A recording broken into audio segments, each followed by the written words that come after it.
자, 여러분 안녕하세요. 저번 시간에 이어서 아르투 슈니칠러의 꿈의 노벨레와 스탠리 큐빅 감독이 영화한 아이즈 와이드 샷을 비교하는 내용을 계속 이어가겠습니다. 텍스트는 이제 저번에 그 29쪽에 우리가 인물 묘사의 차이 요 앞에까지 했죠. 그 뒷부분부터 해당이 되고, 우선 또 여러분의 기억을 돕기 위해서 자, 한 12분 정도 되는데 영화에 대한 내용을 잠깐 우리 한 번 더 보고 텍스트를 보도록 합시다. 뉴욕에서 의사로 일하는 빌 하포드. 빌은 아내 앨리스와 백만장자 빅터 지글러의 파티에 참석합니다.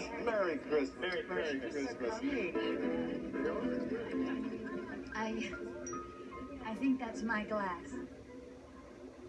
느끼한 헝가리 남자가 아내 앨리스에게 작업을 거는데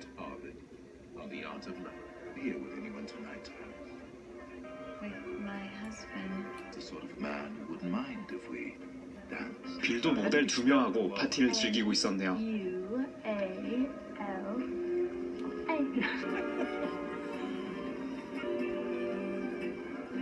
I must see you again. That's impossible. 니콜 키드만이 키가 커서 톰 크루즈보다 키가 더 크죠. 다음날 저녁, Tell me. 빌과 앨리스는 부부싸움을 합니다. Two girl at the party last night. What are you talking about? Anyway, who's the guy you were dancing with? Why can't you ever give me a straight fucking answer? Because you got a little Yes, stoned tonight, 같은 you've been trying 생이죠. to pick a fight with me, and now you're... 이게 이런 고백은 사실은 안 하는 게 사실은 좋아요. 마음속으로 혼자만 생각이 좋죠. 저도 경험상 이게 겉으로는 쿨한 척해도 또 사람이 안 그렇습니다, 그죠?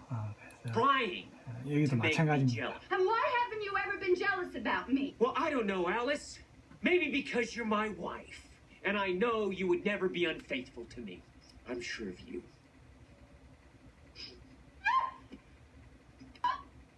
First saw him that morning in the lobby.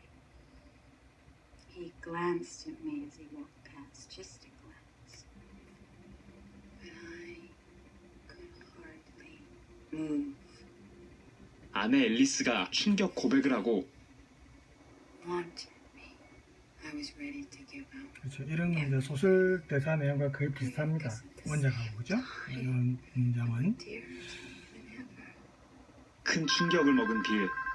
환자의 부고 소식을 듣고 환자의 집으로 갑니다. 지금 여기까지는 다 원작하고 똑같아요. How good of you to come. It was very brave. I'm so sorry. Have you had a chance to phone any of your relatives? My boyfriend Carl is becoming over soon. We're going to get married in May. Congratulations.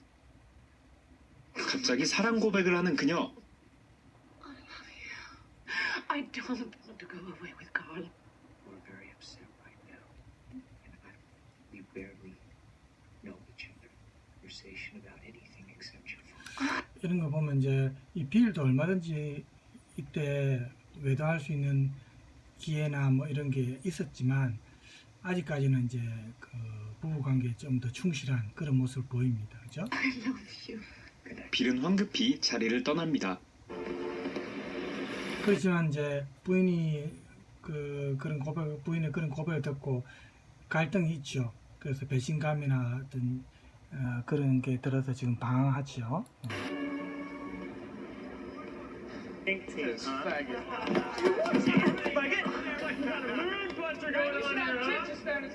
길을 떠돌던 빌. 도미노라는 길거리의 여성을 I'd 만나는데 like to have a little fun. I just live right down there.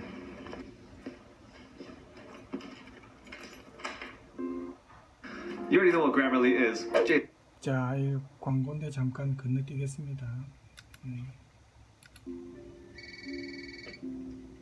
이때 이제 부인이 전화가 오죠. Hi. I was just wondering if you were going to be much longer. It could be a while. Do you have to go? I think I do. 관계를 가지지 You don't 않지요. have to bother about that. 돈만 줍니다. 또다시 실제 원작에서는 이렇게 돈을 주면은 그 지금 여성이 관계도 하지 않았는데 돈을 받을 필요가 없다면서 안 받지만, 지금 시대적 배경이 현대 뉴욕으로 지금 넘어와 있기 때문에 뭐 지금 물질주의 사회 현대사에서는 돈 주는데 안 받을 이유가 없죠. 어차피 돈 때문에 그런 일을 하는 여자니까, 그죠? 그래서 이런 게 이제 원작하고 좀 다르죠. 길을 서성이는 빌. 그러다가 우연히 피아니스트 친구 그렇죠. 닉이 연주하는 술집에 도착합니다. Hey, Bill, you made it. 닉은 빌에게 한 파티에 대해서 이야기해 주는데 비밀 모임에 대해서 얘기하죠. 자, 이거 건너뛰고 You couldn't get in anyway. 복장이 이제 가면을 써야 되고 뭐 암호를 조끼를 대고 들어가는데 성공합니다. 그렇죠. 들어갑니다.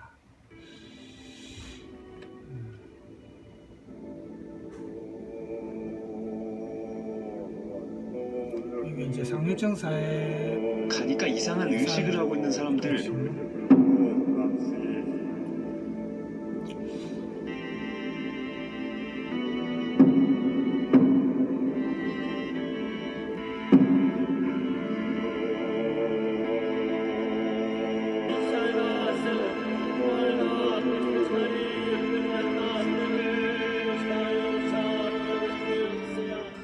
이게 이제 그리스 신화를 치면 그 디오니소스 신이 나오는 그 디오니소스 축제 때처럼 뭐 혼음, 난교 이런 어떤 대표적인 그런 어떤 그 성행위를 하는 모임입니다. 이상한 사이비 파티인지 정체를 알 수 없는 충격적인 파티. 아무튼 상당히 자극적인 파티를 둘러보는 빌. 그런데 빌은 초대받지 못한 걸 들켰습니다. 들켰죠. 예. 근데 이 위험한 순간에 이제 아마 뒤에 밝혀지지만 자기 환자였던 한 여성의 도움을 받아서 어쨌든 구원받습니다. 자, 건너뛰고 Take me! 여자가 한 명 I am ready 보여주죠. to redeem him. Are you sure you 대신 understand 처벌을 what 받습니다. you're taking upon yourself? Yes. Very well. 미제 여인이 희생을 자처하고 빌은 풀려납니다. No one can change her fate now. You are free. If you make any further inquiries about what you have seen, there will be the most dire consequences for you and your family. 이렇게 해서 이제 꿈을 집으로 꿨다며 이야기를 해주는데 집으로 돌아와서 이제 부인이 꿈을 꿨다는 이제 그 꿈속에서 뭐 있었던 그런 얘기를 하죠. 해군 장교들과 이제 정사를 했다는 그런 내용을 합니다. 꿈이지만은 어쨌든 이상할 정도로 빌이 간 파티와 유사합니다. Hundreds of them everywhere. I was fucking other men, so many. I wanted to make fun of you. 다음 날 Can you please ring Mr. Nightingale's room for me? 빌은 파티에 대해 말해줬던 친구 닉을 찾아가는데 Because 닉은 새벽에 수상한 사람들과 떠났다고 합니다. strange about the way Mr. Nightingale left this morning. About 4:30 a.m. with two men. I noticed Mr. Nightingale had a bruise on his cheek. 아마 폭행을 당했겠죠. 예. 그렇게 사라졌습니다. 파티가 열렸던 대저택에 다시 가보는데 다시 이제 그 집사가 기다리고 있었다는 듯 흔적을 편지를 찾아 건넵니다. 돌아갔지만 거부당하죠, 입장을. 자, 선전에 조금 광고가 있어서 넘어가고, 자, 건너뛰고 이렇게 경고 문구를 받습니다. 두 번째 경고.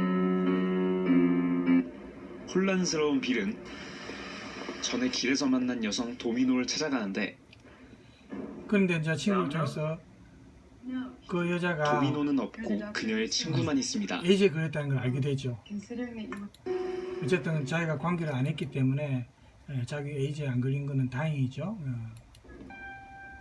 빌을 따라오는 수상한 남자. 빌을 빌은 이제 사람 많은 카페로 추적하는 피합니다. 사람이 있습니다.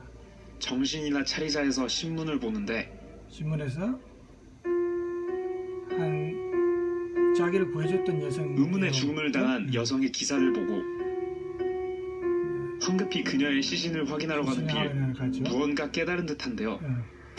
자기 환자죠. 그래서 이 여자가 이제 자기를 희생해서 도와준 겁니다. 이 빌을, 그죠? 빌은 백만장자 피터 지글러의 전화를 받고 그의 집으로 가는데 Bill, I appreciate you coming. The reason I asked 어젯밤 사람도 파티에 자신도 있었다며 비밀 모임 이야기를 시작하는 회원이죠. 지글러. I was there. I know what happened last night. And I know what's been going on since then. And everything that happened to you there, all of that, staged. That it was fake. To scare the living shit out of you. The woman lying dead in the morgue was the woman at the party. 빌이 무슨 말을 하는 걸까요? Was she the woman at the party? Yes? 시간은 며칠 전 빅터 지글러의 파티. 아내 앨리스가 헝가리인과 춤을 추는 사이 빌은 지글러의 호출을 받고 가보는데 그곳에는 지글러의 내연녀 맨디가 마약을 하고 쓰러져 있었습니다. 빌은 그녀를 구출해내고 그리고 이 맨디가 바로 파티에서 위기에 빠진 빌을 구해준 미지의 여인이었습니다. 그렇죠. 따라서 친구 닉과 맨디가 자신 때문에 벌을 받아 살해당했다고 생각하는 빌. What kind of fucking charade was somebody turning up dead? Off with had absolutely nothing to do with her real death. She OD'd. She got her brains fucked out. Period. Her door was locked from the inside. The police are happy. End of story. The one with the great tits who OD'd in my bathroom. You're gonna need some rehab. You know that, don't you? Tell you is, all they did was put Nick on a plane to Seattle. Okay, he had a bruise on his face. He's probably back with his family, you know, banging Mrs. Nick. Who do you think those people were? Nobody killed 하지만 anyone. 지글러는 모든 사실을 부정하고 빌을 돌려보냅니다. 집에 돌아간 빌. 아내의 옆에 사라졌던 가면이 놓아져 있습니다. 그렇죠.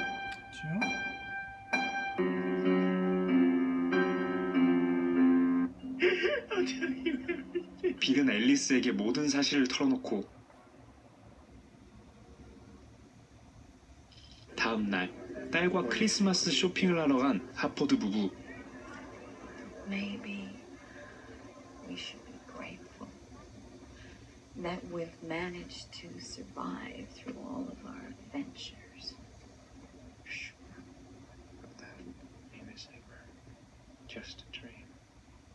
The important thing is we're awake now. A long time to come. 그래도 잘 이겨냈다고 이야기하며 영화는 막을 내립니다. 이게 이제 원작하고는 좀 다르죠. 원작에서는 이제 다시 침실 장면이 나오면서 그죠? 원형 구조를 이루는데 이제 원작하고는 조금 다릅니다. 그래서 자, 그래서 이제 막 여러분 기억을 더듬기 위해서 제가 막 간단한 막 주거를 다시 한번 저번과는 조금 다른 각도에서 그죠? 소개해 줬고, 이 작가 아르투르 슈니칠러는 이 사람이 남긴 일기에 보면은 이 사람이 영화 강의였어요. 그 사람이 이제 이 800번 넘게 영화를 보았다는 기록이 있는데 그 당시에는 한 번 상영할 때 2편 이상의 영화를 보통 상영했습니다. 여러분 모르죠? 저는 학교 다닐 때 고등학교 때 영화 2편짜리 상영하는데 가서 많이 봤어요. 소풍 끝나고 나서 그러면 지금처럼 멀티플렉스가 없었던 그런데 한 번 가면 2편씩 보여주는, 그러니까 한 편은 야한 영화, 한 편은 그냥 일반 영화, 뭐 보통 그런. 그렇죠. 어쨌든 그렇게 따지면은 한 1500편 이상 어쨌든 봤을 거로 추정되는데 영화 강의였습니다. 그리고 이 사람이 정신과 의사였죠, 슈니칠러가. 그래서 이 사람이 연극을 즐겨 또 보기도 했는데, 연극을 즐겨 보던 시기에는 연극적 특성을 또 만약에 보여줄 수 있었다면, 영화관에 이 사람이 또 다녔을 때는 영화적인 세트 장면도 많이 연상했을 거 아닙니까? 그래서 이 사람의 이제 작품이 영화화하기에 또 적당했을 수도 있습니다. 그래서 이 사람한테 끼친 영화 영향이 크고, 이 사람이 작품을 많이 쓰는데 그 후기 작품에서도 이런 영화 영향이 많이 있었고, 특히 이 원작 꿈의 노벨레가 이제 영화 영향을 많이 받았던 작품 중에 하나라고 볼 수 있습니다. 그래서 스탠리 큐브릭이 꿈의 노벨레 이 원작 속에 있는 그 영화적 장면들의 자극을 받아서 이 작품을 영화화하려고 기획하지 않았느냐 하는 추측도 우리가 해볼 수 있습니다. 그 한 예로 이제 그 작품 사장에 보면 비밀 연애에서 그곳을 즉시 떠나라는 그 한 여인의 경고, 나중에 물론 이 여인이 그 비리 아는 그 환자였던 여자라는 걸 알지만은 이 미제 여인이 경고할 때 그 주인공, 원작의 주인공 프리돌린이 하는 대사 중에 제가 그 대사를 찾아보니까 이런 대사가 있습니다. 내가 지금 어디 있는지는 나도 잘 알고 있어. 당신들은, 여기서 당신들은 이제 비밀 연애에 참석한 여인들을 말하죠.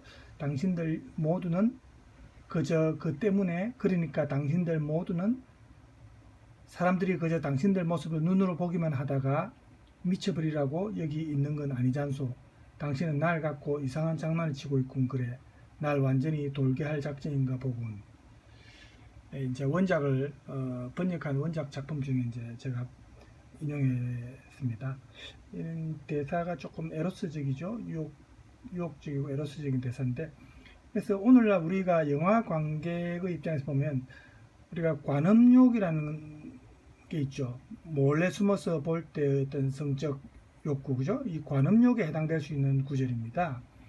그 비밀 연애에서 막 난잡한 성교나 이런 혼음 장면이 나오지 않습니까? 이걸 보고 충격받죠. 그 주인공 프리돌린이. 그래서 이 작품에서 남자 주인공의 이 바라보는 행위는, 이게 완전히 충족되는 곳은 이 여인의 죽음, 그 시체가 안치되어 있는, 아까 그 영화에서 본 시체실이죠. 거기서 이제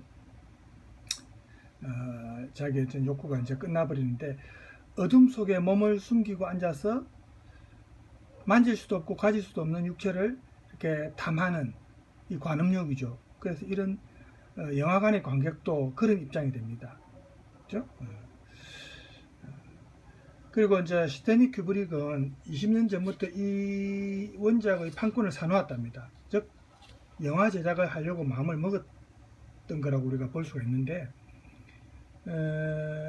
그래서 이 영화를 찍고 돌아가셨기 때문에 유작이 되어버렸습니다. 그래서 큐브릭은 직접 시나리오를 쓰거나 문학작품을 영화화하기를 좋아하는 그런 감독이었는데, 이 두 미디어를, 즉 문학과 영화를 모두 섭렵한 대표적 감독 중에 한 사람이 이제 큐브릭 감독입니다. 그래서 우리가 이제 그런 점을 생각하면 대단한 감독이죠. 자, 그러면 텍스트로 우리가 한번 돌아가 봅시다. 그래서 이 사람이 이제 이 영화에서 인물 묘사가 문학 원작과 어떤 차이가 있는지 우리가 한번 되짚어 보면, 소설에서 프리돌린은 이제 학문의 길을 가려고 했지만 결국 안락한 삶을 위해서 의사로 개업을 하는 중산층 의사로서의 어떤 그 사회적 위치에 대해서 자기가 좀 완전히 만족하지는 않습니다.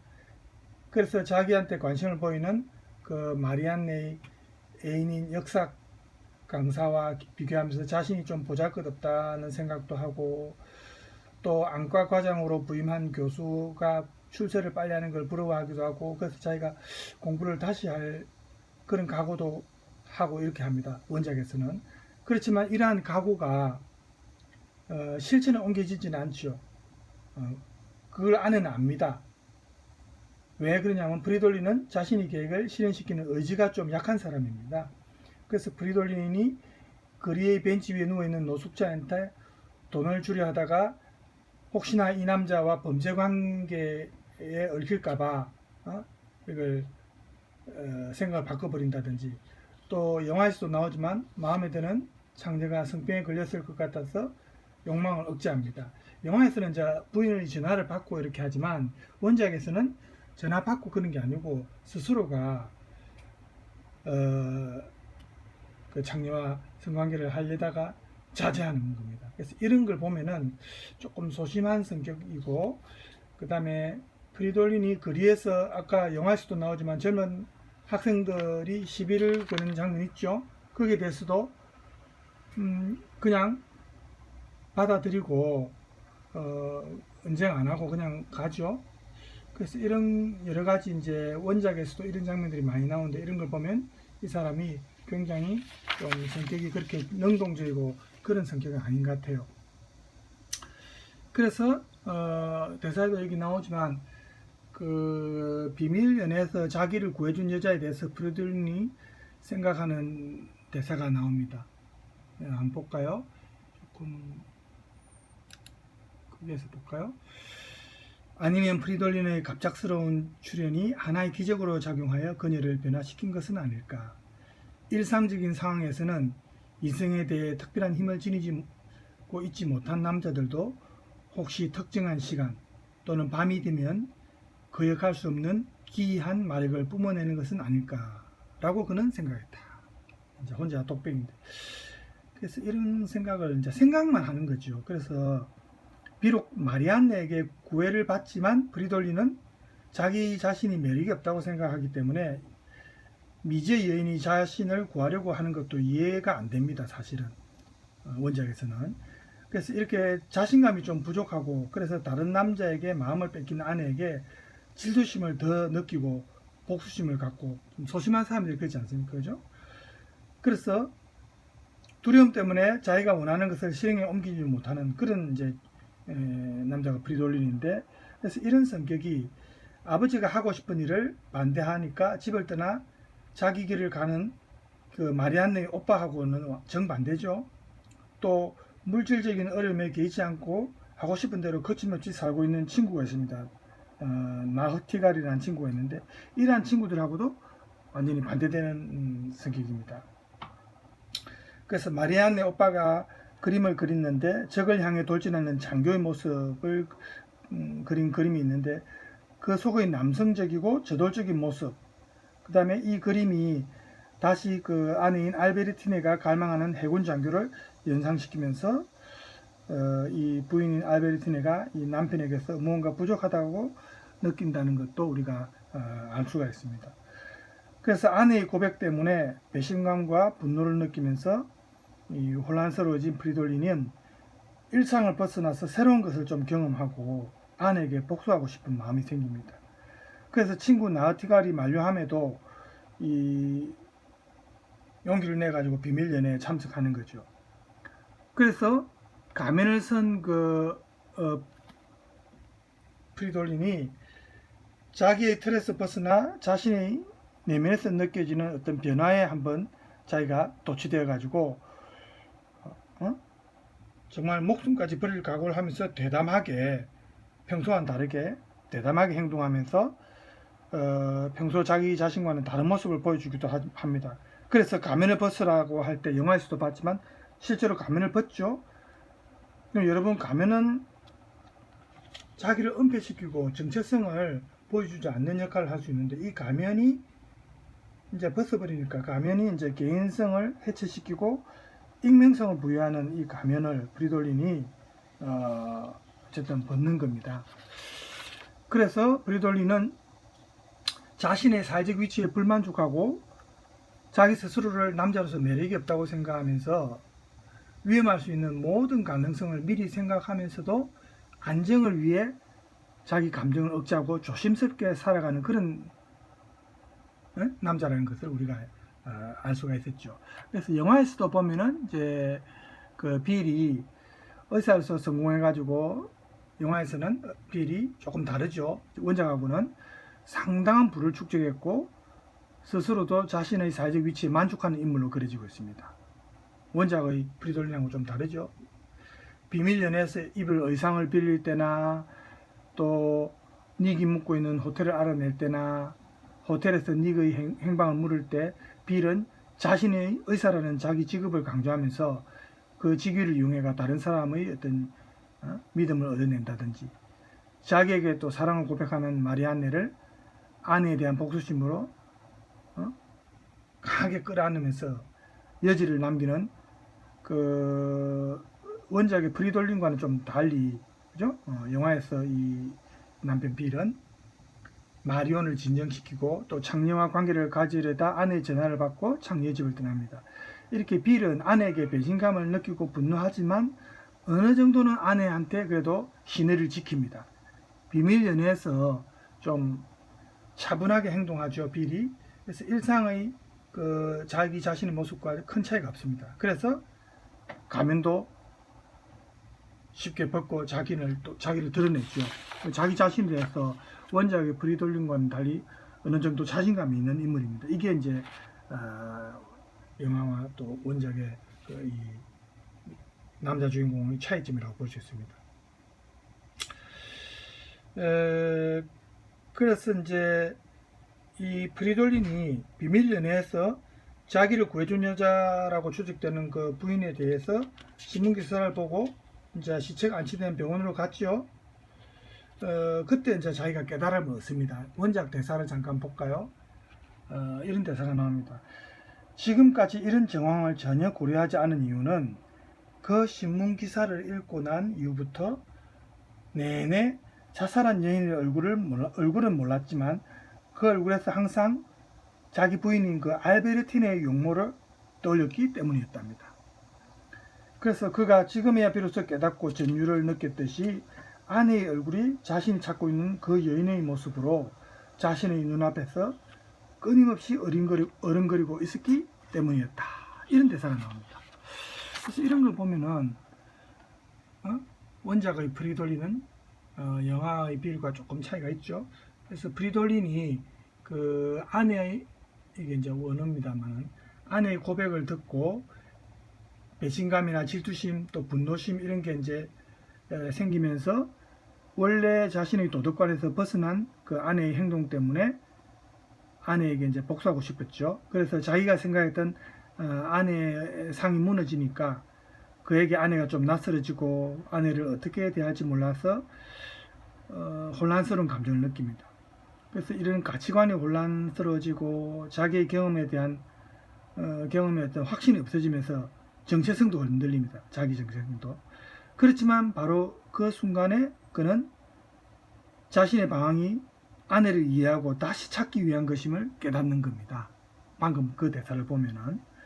그래서 이런 깨달음의 순간을 원작품에서는 문학작품이니까 언어적으로 잘 표현이 되지만 영화에서는 이게 표현하기가 참 까다롭다는 겁니다. 그죠? 그래서 영화에서는 보면 이제 다만 빌이 누워있는 앨리스 옆에 가면을 보고 무엇인가 깨달았다는 듯이 클로즈업 되는 그런 빌이 놀라는 얼굴이 있죠. 아까 집에 돌아왔을 때 부인의 옆에 가면이 있는 걸 보고 그런 장면으로 이제 이런 심리를 영화에서는 대처를 했어요. 그래서 이렇게 이제 소설에서 그 부인 알베르티니가 남편 브리돌린에게 이야기하는 꿈은 그녀의 무의식적 욕망을 보여주고 그녀의 변화를 가져오는 계기가 됩니다. 그래서 남편이 다른 여자를 갈망했다는 그런 고백을 듣고 눈물을 글썽거릴 정도로 감정의 동요를 부인이 보였지만 이 알베르티는 꿈을 통해서 자기에게 좀 더 솔직해지면서 심리적인 안정을 찾게 됩니다. 그래서 꿈에서 이제 부인 알베르티니가 내일이면 결혼식을 올려야 하는데 부모님은 여행 중이고 결혼식 복장도 사라지고 대신에 다양한 화려한 의상만 남는다. 고 얘기하는데 여기서 옷은 그에 어울리는 삶을 상징하니까 자기가 너무 빨리 한 결혼을 후회하고 부모님의 간섭에서 벗어나 다양한 삶을 살고 싶다는 이 부인의 어떤 소망을 보여준다고도 볼 수 있습니다. 이런 게 이제 어떤 상징성이죠. 그래서 그 갈레슨이라는 배의 그 노예들이 꿈이지만 이제 신랑인 브리돌린을 데려오는데 이 갈레슨 노예들은 자기 전에 이제 딸한테 들려주던 동화에 나오는 인물들이죠. 그 낮에 생각했던 그 남은 잔재라고도 볼 수 있는데 이 갈레슨 노예들이 가부장적 질서가 지배하는 그 아라비아 세계를 상징하니까, 그죠? 이슬람권은 가부장적 사회 아닙니까, 그죠? 아라비아 세계를 상징하고 이 갈레슨 노예들이 남편을 데려왔다는 것은 남편이 가부장적 질서에 젖어 있다는 것을 의미합니다. 그래서 첫날 밤을 보내고 나서 그녀의 옷이 없어져서 수치심을 느끼는 것은 이 수치심이 결혼이라는 제도가 가져다주는 사회적인 어떤 굴레, 그것 때문에 사람들 앞에서 느껴야 하는 어떤 수치심이다, 이렇게 볼 수 있고, 그래서 그녀의 분노가 결혼에 책임이 있다고 생각되는 이 프리돌린에게 향해지는 것은 어떻게 보면 당연하죠. 그래서 전날 밤에 그 뜨거운 사랑을 나누며 좀 자연스럽게 욕구를 충족시킨 것과 또 자연 그대로 나체 상태로 있는 이런 거 사람들 앞에서 이제 부끄러운 것이 되죠. 그래서 프리돌린이 옷을 구하려고 떠난 이후에 이 알베르티네는 마음이 가벼워져서 노래를 부르면서 이 목소리가 이미 오래전에 가라앉아 버린 마치 고대 독일식의 목소리 혹은 동양적으로도 보이는 그런 도시에 들리기를 원합니다. 이게 이제 원작에서 나오는 문장입니다. 그래서 이런 게 가부장적 질서나 사회적 도덕관념을 대변하는 남편 프리돌린이 떠나니까 부인 알베르티네의 마음이 가벼워진다는 것을 상징하는 거죠. 그래서 가부장적 사회 질서는 이미 그녀에게는 마치 가라앉은 도시와 낡은 것처럼 보이고, 보란듯이 그녀는 자유의 노래가 전달되기를 바란다는 겁니다. 그래서 알베르티네는 자신의 성적 욕망의 대상이었던 그 덴마크 남자, 해군 장교 덴마크 남자를 비롯해서 많은 다른 상의 남녀들과 더불어 수많은 낮과 밤에 여태까지 느껴보지 못한 그런 어떤 선교를 통해서 자유와 행복을 만끽하는 그런 장면들이 나오는 거죠. 어떤 탈선이나 일탈의 느낌을 받는 거죠. 물론 비록 꿈을 통해서지만, 그죠? 그래서 부인 알베르티네는 꿈을 통해서 이렇게 솔직하게 자기의 성적인 자유를 누리고 싶은 자신의 욕망을 표현합니다. 그렇지만 한편 이제 남편 프리돌린은 아내에게 그래도 신의를 지키기 위해서 자신이 남편이 되어야하는 그 덴마크 해변의 소녀 있죠. 제안을 거절해가지고 채찍질 당하고 십자가에 못 박히고 이제 이 부인의 꿈속에서 남편은 그렇게 나옵니다. 그래서 프리돌린이 못 박히는 순간에 이 부인 알베르티네는 남편을 보면서 막 웃음을 터뜨립니다. 그래서 이런 것은 자기는 성적인 자유를 만끽하지만 남편은 목숨을 버리면서까지 신의를 지키기를 원하는 그런 이 여성의 어떤 소망이 꿈속이지만 표현이 되고 있다는 거 우리가 해석을 할 수 있겠죠.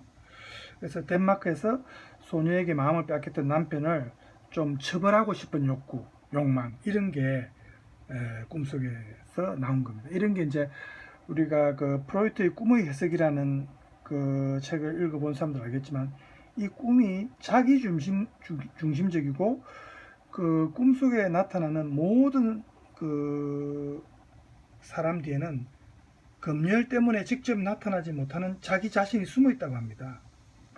그래서 차마 직접 남편을 처벌할 수는 없으니까 알베르티네가 꿈을 통해서 여왕의 입장에서 이 덴마크의 소녀처럼 젊어져 가지고 자신의 성적 욕구를 당당히 주장하고 또 남편에게는 분노심을 표출하고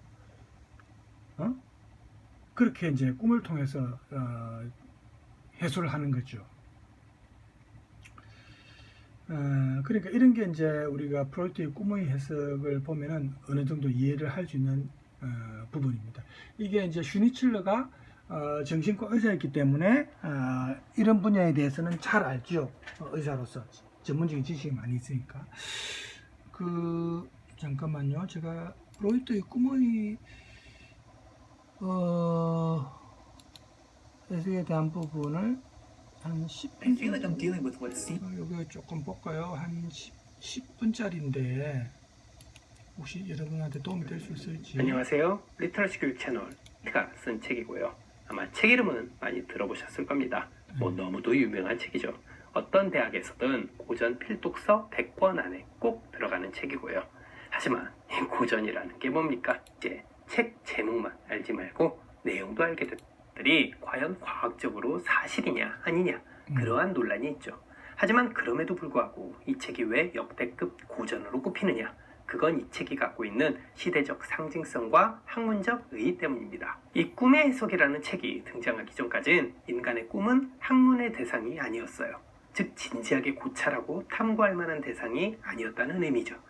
꿈은 대개 고대부터 무려 현대 극초반까지만 해도 계시나 암시를 상징하는 역할을 했습니다. 그런데 프로이트는 생각이 좀 달랐어요. 프로이트는 꿈이 굉장히 개인적인 거라고 생각했습니다. 특히 개인의 내밀한 소원 성취를 투사시킨 각 개인의 무의식이 발현되는 장소라고 생각했던 거죠. 게다가 이 사람은 천성적으로 과학자였어요. 그래서 철학을 혐오했습니다. 철학은 너무 사변적이라는 거죠. 주장을 검증하는 방식이 전혀 객관적이질 못하다는 겁니다. 따라서 프로이트는 스스로 꿈이 뭔지를 알아가는 과정에서 굉장히 과학적인 방식을 취했습니다. 프로이트의 치료기법이라고 알려진 정신분석 내지는 임상진단과 같은 절차들이 바로 그에 해당되는 거죠. 일반적인 의미에서의 과학적인 탐구 방식으로 치자면 이런 겁니다. 프로이트는 일단 꿈은 무의식의 발현이다 라는 가설을 세워놓고 사례들을 수집한 거죠.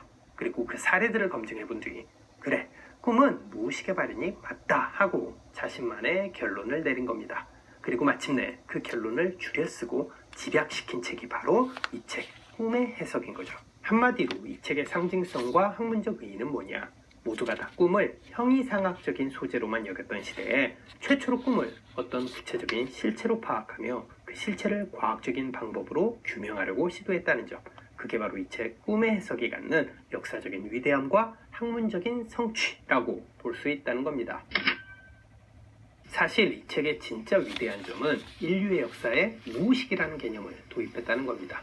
프로이트가 이렇게 무의식이라는 개념을 진지하게 제기하기 전까진 학문의 역사에서 무의식은 사실 존재하지 않았던 것과 진배 없었어요. 무의식은 사실상 없는 것과 마찬가지인 쟁점, 소재였던 셈이죠. 오히려 그때까지만 해도 어떤 분위기가 팽배했냐면 니체 같은 철학자를 제외하고는 대부분의 학자들이 계몽주의자들이었어요. 그래서 인간의 이성 능력, 인간의 합리성 등을 상당히 신뢰했죠. 그게 학문적 주류였단 말이에요. 그런데 프로이트가 보기에 인간은 그렇게 의식적으로만 사는 존재가 아닌 것 같아 보인 거죠. 특히 꿈을 보면 그렇다는 거죠. 이 책을 보면 굉장히 재밌는 사례가 초반부터 나오는데요. 어떤 여자가 막 이유 없이 아파요. 병원에 갔는데 의사가 보기에는 뭐 딱히 문제가 없어요. 그런데 이 여자는 계속 아픈 거죠. 자, 그러다가 이 여인이 프로이트와 심리 상담을 하게 됩니다. 그 과정에서 이 여자의 꿈을 하나 분석하게 돼요. 꿈인즉슨 이런 겁니다. 조카의 장례식이에요. 그런데 이 여자는 울질 않아요. 눈물이 안 나와. 자기도 꿈에서 느끼는 거죠. 본인이 울지 않는다는 걸. 오히려 약간은 기쁜 느낌도 들어요. 결국 꿈에서 깨고 난 뒤에 이 여자는 왠지 기분이 좀 안 좋아요. 당연하겠죠. 조카가 죽었는데 자기는 왠지 모를 쾌감을 느꼈으니까. 신기하게도 비탄이나 비애를 느낀 게 아니라 뭔가 설명할 수 없는 기분 좋음이 있었다는 겁니다. 이 여자는 스스로도 이게 잘 이해가 안 가는 거죠. 어떻게 조카가 죽었는데 내가 기분이 좋지? 그런데 프로이트는 이 여인과 차분하게 대화를 좀 나누면서 뭔가 실마리가 될 만한 걸 하나 찾아냅니다. 자, 이 여자한테는 언니가 있었어요. 꿈속의 장례식은 이 언니의 아들, 바로 그 조카의 장례식이었던 거고요. 그런데 불미스럽게도 이 여자는 현실에서 실제로 자기 언니의 남편, 즉 형부와 썸씽이 좀 있었어. 그리고 그걸 또 언니가 눈치챘어. 그래서 이 여자는 형부와의 관계를 청산합니다. 그런데 공교롭게도 얼마 지나지 않아 언니가 병으로 죽었어요. 그래서 형부는 언니와 본의 아니게 사별을 하게 됩니다. 프로이트는 바로 이 사별의 상황 때문에 그 여인이 그와 같은 꿈을 꾼 거라고 확신합니다. 자, 여기서부터는 굉장히 중요한 대목입니다. 여러분들이 꼭 집중해서 들어주셨으면 합니다. 자, 이 여인의 의식과 자아, 우리가 흔히 에고라고 하죠. 이 여인의 의식, 자아, 즉 에고는 형부와의 부정한 관계를 부정하려고 해요. 그건 도덕적인 사랑이 아니고요. 윤리적인 애정도 아니니까. 그렇죠. 하지만 이 여자의 무의식 속 일종의 본능 내지는 이드라고도 할 수 있겠죠. 이 이드 안에는 형부와 계속 사랑하고픈 욕망, 욕구가 존재하고 있었던 셈이죠. 그런데 그걸 의식적으로 표출할 수는 없어. 그래서 에고가 이 이드를 막아요. 억압이죠. 하지만 소위 불륜이어도 상관없다는 식의 무의식은 계속 내재해요. 그리고 본능적으로 자꾸 막 분출되려고 해. 이 본능이 끊임없이 들썩들썩해. 이렇게 맞고 튀어나오고 다시 맞고 또 튀어나오고. 이 여인의 심리 메커니즘은 끊임없이 이렇게 요동치고 있었던 겁니다. 말하자면 에고와 이드끼리 서로 치열하게 싸우는 거죠. 그리고 결국 그 잠재된 무의식이 뭔가 이유를 알 수 없는 증상과 병을 야기하는 거라고 프로이트는 봤습니다.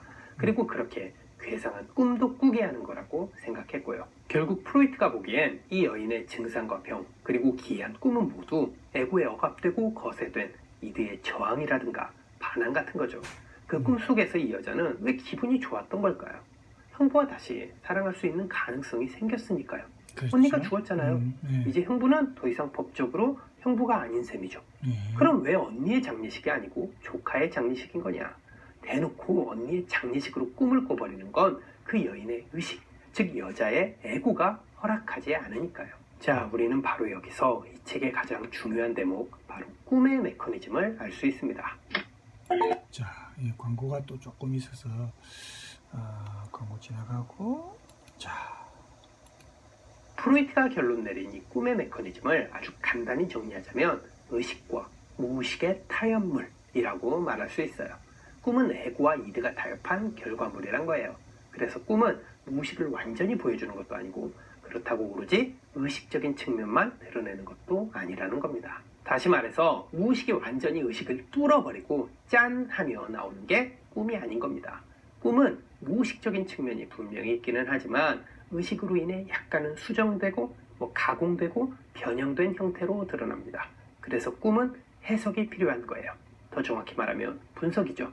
프로이트가 자신의 학문을 정신분석이라고 칭한 이유도 이것 때문입니다. 그래서 어디까지가 의식이고 어디까지가 무의식인지를 분별한 뒤에 이 무의식이 또 어떤 상징물로 바뀌어서 등장했는지 아주 세밀한 분해 작업이 있어야 한다고 프로이트는 봤어요. 그래서 그냥 딱 듣고 바로 해몽하는 건 진정한 꿈의 해석이 아니라고 생각했습니다. 프로이트는 이 꿈의 해석이라는 책에서 이렇게 의식이 무의식을 수정, 가공, 변형하는 형태로 굉장히 여러 가지를 제시했는데요. 그래도 그 여러 가지 중에서 가장 중요한 건 이 두 가지, 응축과 전치라는 겁니다.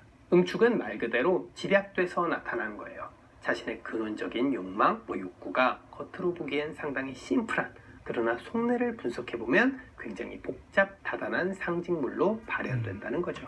아까 그 여인의 꿈을 한번 생각해보세요. 일단 조카의 장례식이 배경이죠. 이것만 보면 굉장히 심플합니다. 그런데 하나씩 분해해보면 매우 여러 가지 사연들을 담고 있어요. 형부와의 썸씽, 언니의 죽음, 언니와 형부와의 사별, 형부와 재회할 수 있다는 기대감, 또 다른 측면에서의 죄책감, 그리고 또 반대 측면으로서의 해방감. 엄청나게 다양한 그렇죠. 요소들이 녹아들어있죠. 이게 바로 감정이... 꿈이 보여주는 응축의 원리입니다. 여러 이미지와 스토리텔링 거리들을 비교적 단순한 형태로 응집시켜서 재현하는 겁니다. 그래서 이게 이제 외부적으로 표출될 때는 아픈 상태로 나오는 거죠. 그죠? 이런 다양한 갈등 상황이 응축되니까 실제로 육체적으로 병이 없지만 이런 심리적인 어떤 억압된 복잡한 어떤 과정 때문에 외부적으로 아픈 거예요. 이유를 모르겠지만 아픈 거예요. 그죠? 네. 두 번째로 전치의 원리라는 건 말 그대로 치환시킨다는 뜻이에요. 꿈은 무의식이 원하는 본능 그대로를 보여주지 않고 살짝은 변형된 형태로 제시해준다는 거죠. 다시 한번 아까 그 여인의 꿈을 한번 생각해 보세요. 이제 형부랑 다시 사귈 수 있다. 그래서 형부랑 만나고 만나서 얼싸안고 키스하고 그런 형식으로 꿈이 구성되던가요? 아니죠. 형부는 일도 안 나와요. 그 꿈에서 등장 자체를 안 한다고요. 게다가 심지어는 언니가 죽었음에도 불구하고 그 장례식 또한 언니의 장례식이 아닙니다. 조카의 장례식으로 치환됐죠. 이런 식이라는 겁니다. 이 꿈이 구성되는 메커니즘이라는 게. 왜냐? 꿈은 의식과 무의식이 상호 협의를 해서 만들어낸 타협의 결과물이니까요. 그래서 무의식적 본능을 어느 정도 구현하기는 하되 그 구현의 정도와 범위, 구현의 형태 등을 의식이 적절히 검열, 통제해서 아웃풋 시켜준다는 의미죠.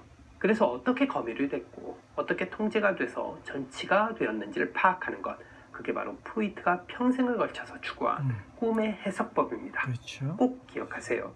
응축과 전치. 자, 이 정도만 일단 합시다. 하고, 그래서 이렇게 우리가